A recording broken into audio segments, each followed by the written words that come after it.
Estamos de volta com o Jogo do Poder, na nossa conversa com a professora doutora Ana Lúcia Rodrigues, que é da Universidade Estadual de Maringá e que é coordenadora do Observatório das Metrópoles, que, aliás, tem um trabalho bastante interessante, que é praticamente um raio-x da cidade de Maringá, professora, que vai ser lançado agora através de um livro no final deste mês. O lançamento no dia 30 de junho, né? Gostaria que a senhora mostrasse o livro. 30 de junho, então, nós vamos lançar um grande diagnóstico, né, que resulta das pesquisas dos últimos 5 anos. Então, o conjunto nosso dos pesquisadores, com alunos, com os nossos mestrandos, doutorandos, nós fechamos, né, junto também com todas as outras redes, né, do Observatório das Metrópoles no Brasil inteiro.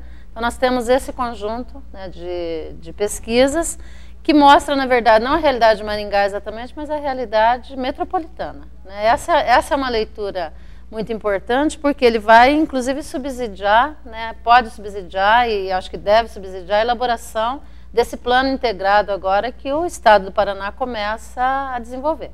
E, na realidade, um trabalho como esse é um trabalho de pesquisadores sérios, que demoram muito tempo para chegar a uma conclusão e que é um subsídio técnico, uma contribuição muito grande para os administradores, para os governantes, que se eles levarem realmente a sério esse tipo de contribuição, as regiões podem melhorar, né? E é feito por vários observatórios de metrópoles por todo o país, né? Exato.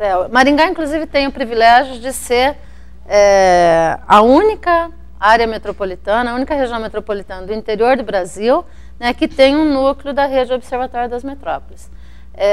E com isso a gente consegue contribuir, dialogar muito, né, com a rede nacional, porque nós somos um pouco exemplo, né, do que é o desenvolvimento e o crescimento de uma área metropolitana no interior do Brasil, numa região que é polarizada por uma cidade média. Então é muito interessante. O que a gente percebe? Né? Que nós estamos indo, na verdade, no caminho errado que as grandes metrópoles já foram. E nós temos tempo, todavia, de corrigir essa rota, né? Eu acho que essa é a grande contribuição que esse trabalho, por exemplo, de pesquisa vem mostrando, né? A gente está exatamente mostrando um conjunto de dados, mas mostrando que podemos reverter algumas lógicas que estão num certo caminho, numa certa trajetória mesmo. Esse livro foi coordenado pela professora Ana Lúcia Rodrigues e a gente sempre fica aquela pergunta: qual a receptividade que uma obra como essa tem pelos governantes? Porque a gente sabe que o convívio técnico acadêmico com o convívio político não é fácil. Como tem sido a vida da senhora e do Observatório das Metrópoles lá em Maringá? Não é fácil. Não é porque quando você apresenta dados técnicos, né, são dados reais, dados efetivos, concretos. E esses dados, eles desmontam, por exemplo, as imagens, né, que se constroem. Maringá não gosta de que a sua realidade, para além da imagem, apareça, né? Maringá é uma cidade bonita, planejada, excelente, com uma qualidade de vida boa, sim. Para todos os 400 mil moradores, não. Para todos os 800 mil moradores da região metropolitana, não. Então, nós temos uma imagem que é vendida como se fosse a imagem de toda a região, mas não é. Ela é a imagem de um pequeno território do centro da cidade polo. Porque mesmo em Maringá, a gente tem áreas com qualidade urbana precária, né? Nós temos área, hoje, inclusive, com índices de violência altíssimos. A violência é a expressão mais bem acabada de que a realidade não é tão linda, a imagem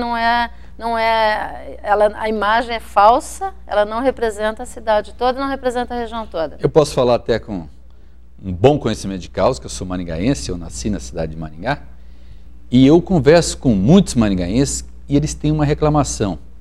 A cidade hoje, no aspecto humano, está deixando muito a desejar. Maringá está se tornando uma cidade bonita, mas extremamente fria. A senhora tem esse tipo de avaliação também?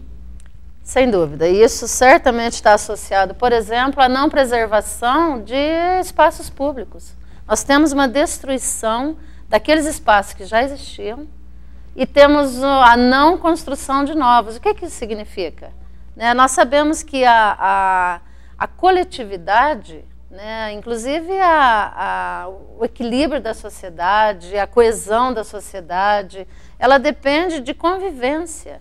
E a gente está em Maringá, né? Nós não temos, para a juventude, por exemplo, você não tem espaço de convivência, né? Você não tem áreas de lazer, você não tem as praças que faziam parte, inclusive, daquele desenho que é apresentado, né? Uma das grandes imagens importantes da cidade é o projeto urbanístico.